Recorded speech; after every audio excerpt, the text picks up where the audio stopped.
It's Talk Point again on Lagos Television, and we're very happy that you can join us. My name is Omololu Rosonwo. On Talk Point today, we'll be looking at ending misogyny and tech-based gender violence. One would wonder what misogyny is, because this is not a common word in the dictionary, but of course it speaks to something that you do against the female folk or the women or the ladies. It speaks to abuses, it speaks to harassment on the female folk, and it also speaks to disdain, hatred, and also prejudice against the female folk. That's what we'll be looking at today, and I have two ladies that will be discussing that with me. Unfortunately, I'm the only man here, but of course we'll still do what we need to do. To my immediate right, I have Fumi Falobi. She's a social development advocate and also lecturer. Fumi, nice to have you. Thank you. Yeah, you're welcome to Talk Point. Thank you for having me. Yes, to my extreme right, I will have a lady too, Ugoma Kuki. Coincidentally, she's also a media practitioner and also the project focal person. Ugoma, nice to have you on Talk Point. Thank you for having me. Yes, let me start with Ugoma. Let me start with her. When you say misogyny, it's not a common word, just like I said earlier, but what does it mean? Okay, I think you partly explained it. Misogyny has to do with prejudice. It has to do with hatred. It has to do with contempt. It has to do with harassment against the female gender. So when you're talking of misogyny, if you have somebody who has dislike for women for no just cause, you just don't like women. Some people, they think the woman is nobody, the female gender is a nobody, and so they say things, they do things, their action against them shows that the woman is nothing, so can be treated anyhow. And this usually comes from some people, their background, how they were brought up, the things they saw growing up, and most of the time our tradition.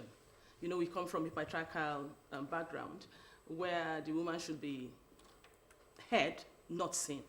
If you have anything to say, you have to tell your husband or you have to tell your younger brother and things like that. And that's why you have, some people will tell you, somebody who is bending down and weeing shouldn't talk to me anyhow, because that's the impression they came. So you're saying now that cultural barriers could be a link to misogyny? Oh, sure thing. We have or cultural barriers, we have traditional barriers, we have even religious barriers. Oh, okay. All of this Yes, combined. we'll still discuss. I hope time will permit us to do that. Let me talk to Fumi.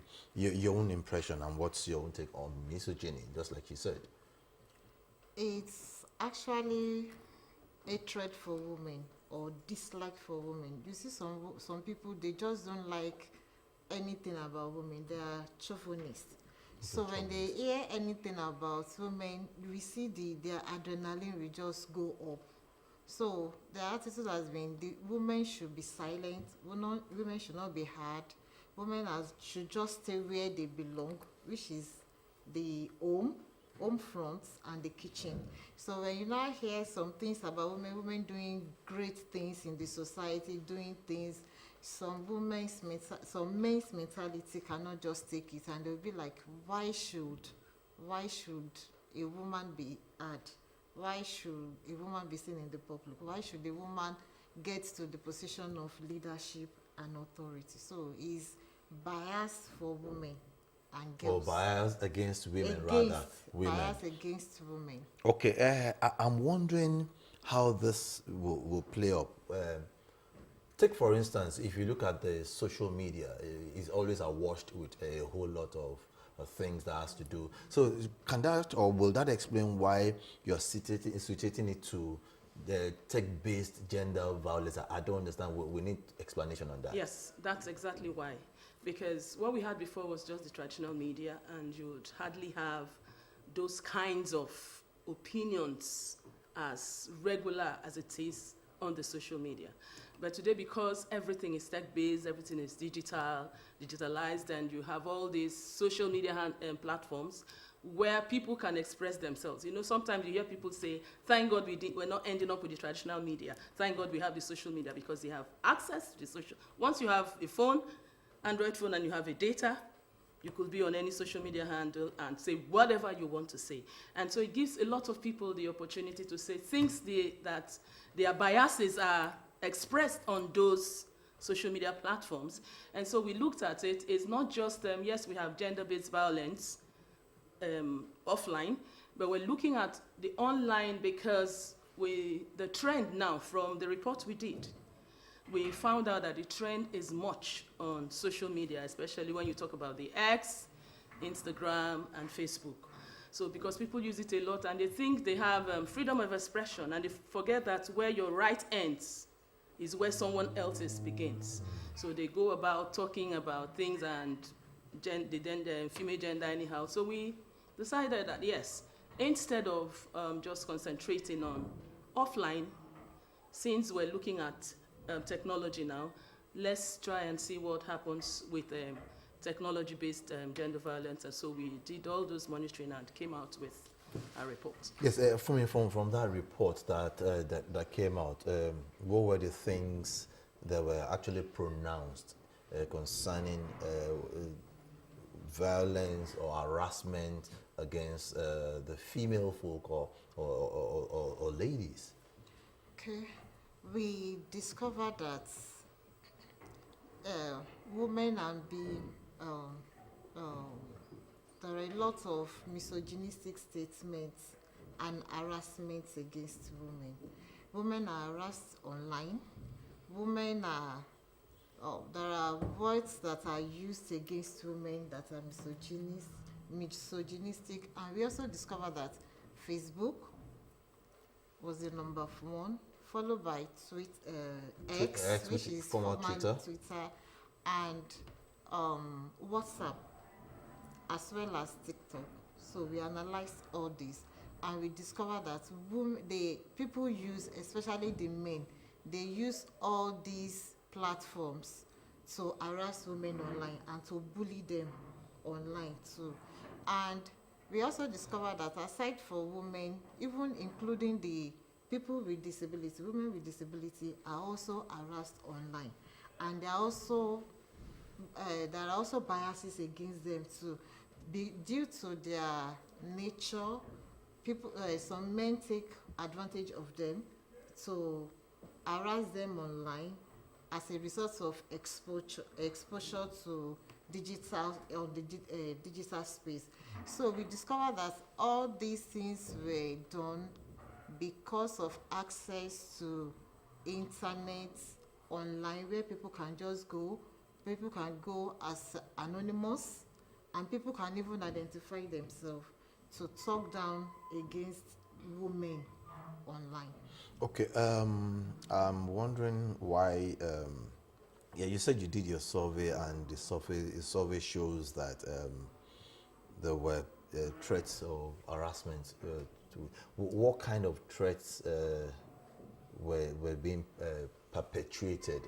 Because some of these things are very important. And what are the misogynistic manifestations that came up, Ugoma?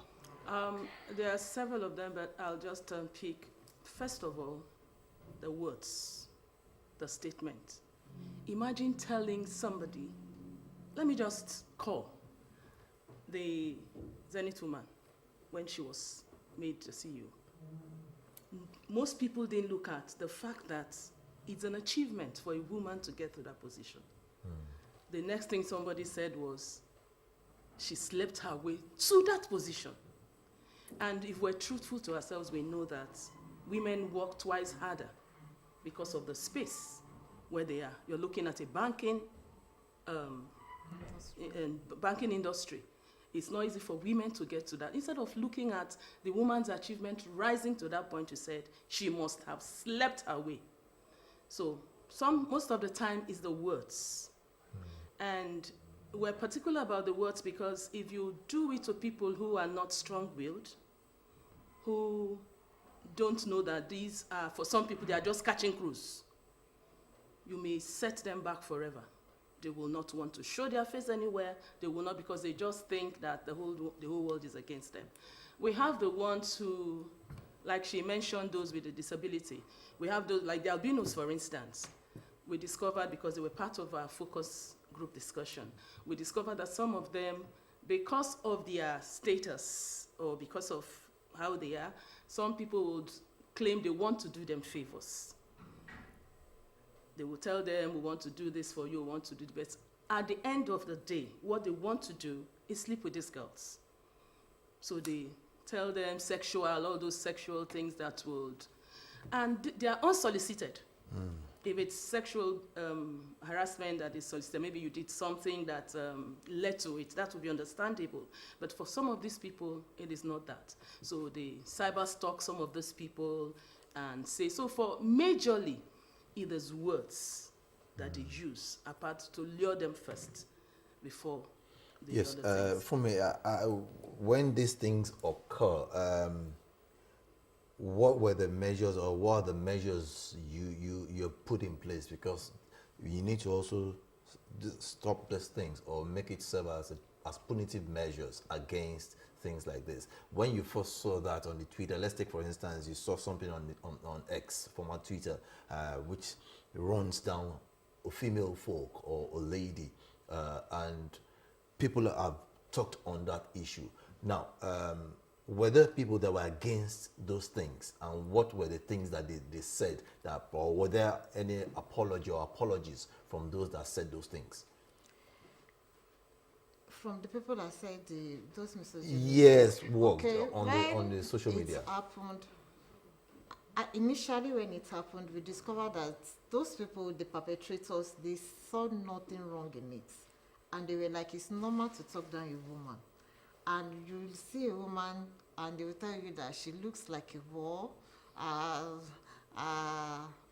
body, the way her body looks makes me have an eczema and all that, And they don't see anything wrong because it's, like she said, it's a patriarchal world and you can see anything you like against women. But after some time, thank God we have some he for she, even on the digital space. And they came up with like, for instance, in the case of the Zenith Bank MD, some people had to go online and said, but whatever, you should even be happy for this woman in the first place, that everybody is celebrating her for a woman to get to that position. So, but for some, like the man that did it, initially he didn't say anything wrong. But along the line, his wife gave birth to a girl. And the man had to come back and say, now my wife gave birth to a girl, and now I understand what it means to now talk down on women. So he has to now go online to apologize for what he did. And the question is, if the wife did not give birth to a girl. Yes, I was always coming to that. What if the woman did not give back, the wife did not give back to a girl? Would he have been apologetic in that approach? Which means he won't. Because the patriarchal nature is there. His psychic is still telling him that he's doing the right thing, because he even said that I will never take the bank serious again. So you can see transfer aggression from the woman even to her bank, to the bank she works for. So some men, they do not see anything wrong in it, but you might be a lone voice in the wilderness, calling for change. So what we have discovered was that when we go online, as we are doing our campaign, both online and offline. So when we see something like this, we talk and we tell people that this is not right. You are working against communication rights of women. So this is not right. Sometimes you see people saying, what is it? What is it? What is there? So sometimes, even including skits, you will see some skits that are against women. Some they do body shaming for women. Some skits against people with disability. For instance, I know that we'll be seeing some skits around, especially for people with albinism. You know, there was one that was sent to me weekend. The man, they went to the eatery, like 4 men, they were eating, so they served them. When they brought the food of this albino guy, so he wanted to wash his hand. They were actually eating swallow. So he used the other man's soup to wash his hand. And the food, when he now wanted to eat his food, the water they gave him to wash his hand, he was now using the swallow to eat it with the Okay, water. that is kit. That is skit. Because it's not a reality. No, it's skit. But even as skit, the question is there no good thing that they can do as skit for these people? Okay, the misogynistic nature of people, let me use that word, yeah, which is actually correct. It seems to be worrisome to people from what you're saying. But if you look at that, I actually saw a video too, sometime I think in the East or so, it was done there was this lady that was dressing in an obscene manner, right? And this guy called people together and they were saying, go and dress well.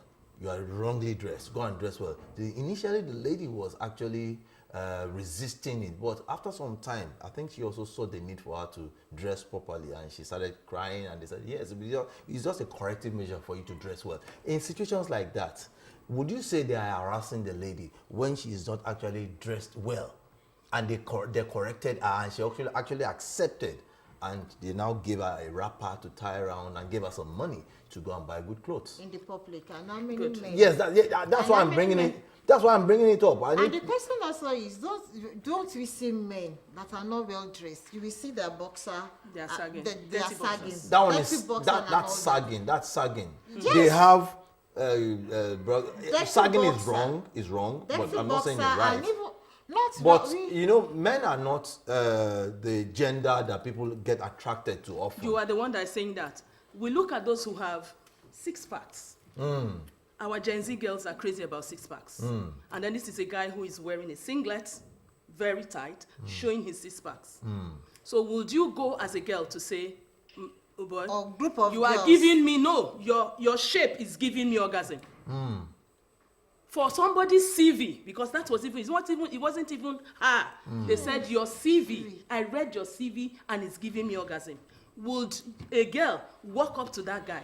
Okay, I want to also put this to you. Would you say that guy would be attracted much than a lady that exposes body? We're not condoning body exposure. What is private, I tell people, it's called private parts, right? What is private is private. Please keep it private. If that happens and you see somebody dressed like that, you don't have to call a crowd to embarrass her. That's what we're saying. Even if you see somebody like that and you need to correct the person, what is wrong with just saying, sister, come? I expect you to do this. I expect you to do this. This is what I think. This is the effect of what you're doing. Any normal person will go think, even if she doesn't think about it immediately. In that video, the lady did not admit that she was wearing something wrong. She was dressing in an obscene manner, and she was still arguing. It was a serious argument. She wore something skimpy, and everything, the curls and everything were showing, and she did not see anything wrong in that. Have you seen guys who wear tight trousers that everything in quotes are also showing? What do we do to them? We don't harass them. Yes, or this particular guy that used to do skits against women. I don't want us to mention any name, but just speak to issues. Yes, but this guy always go after women. Sometimes it'll be like removing their wigs, the way the women dress in the public, and all in the name of tweets that he wants to get likes. And of course, they have hundreds of thousands of followers on the net, on the internet. But I always like, why is this guy doing all this? I could not see what he's trying to bring out until I think Oyo State government how to go and arrest this guy before he stopped that. But do we need to get to that level? To that level? Okay, Besides, now what we're also saying is sometimes people don't even, you're even looking at an unseen dressing. There are people who dress well. There's this one in the report. The lady was singing in church. Yes. Nothing is wrong with her. Because of her shape, you body shamed her. So sometimes, if, in quotes, a lady is ugly to a guy, in quotes I said, there was one that said your face is looking like yam that they fired catapult or something like that. If she's too fine, she's ogbanje and mami water. If she's well shaped, you will say she's deliberately wanting to seduce. That's what we're saying. The people who have these tendencies will always find excuse to either body shame or to insult. We're not looking at general. It's not all men, by the way, and we also have women who are misogynistic. Okay, let me ask you this question too. I'm getting a little uncomfortable if I put it that way because I have two against one here. Yes, but even at that, can men face misogyny? Can I be harassed as a man? Yes.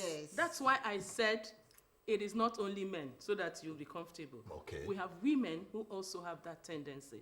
The problem is when these men start, sometimes the women pick it up and the men take over. You now find women who have this misogynic attitude because also their background.